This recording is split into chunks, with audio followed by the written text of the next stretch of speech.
What happens when we start to take our home planet for granted? So as bad as a dysfunctional relationship as you've ever known from anybody, we have one with Earth.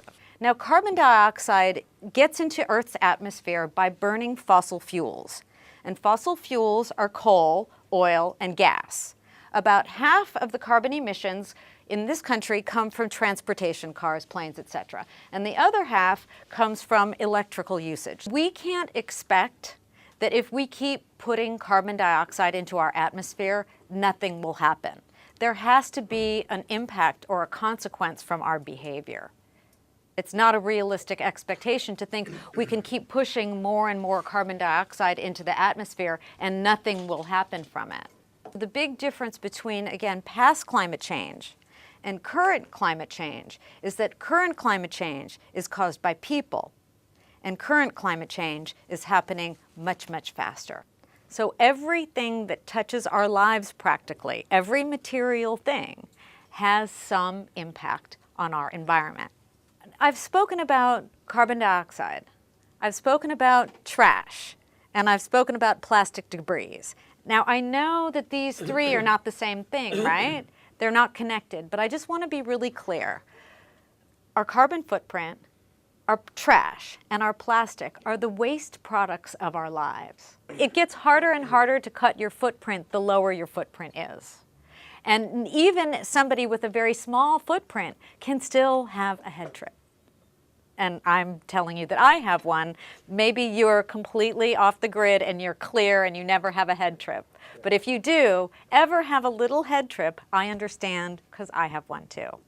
And I can kind of see in your faces right now, you guys are nodding and you're going, wow, it is overwhelming. But just going to ask you, how many of you guys sometimes feel overwhelmed by how big the problem of climate change is? How many of you guys feel overwhelmed by it?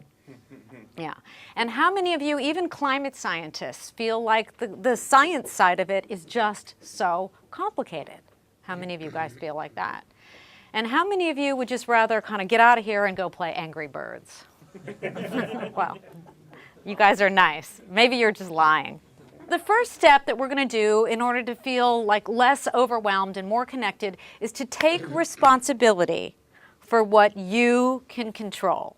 And it's kind of like join a community so you can vote with your wallet, but also take responsibility. Don't just talk about the environment. Take responsibility for all your actions. And as a whole, we can do that by voting with our dollar and by knowing who our legislators are, knowing what their environmental policies are, and vote for people who support the environment. What I personally do to connect to the planet every day is I talk to bugs and bees and insects. I talk to worms.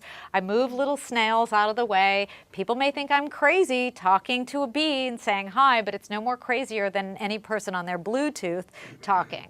So you've got to find a way to connect. And each person here is going to get a sense that you feel like you personally can make a difference. So thank you for letting me share my thoughts with you, and hopefully we can all work together to make a difference.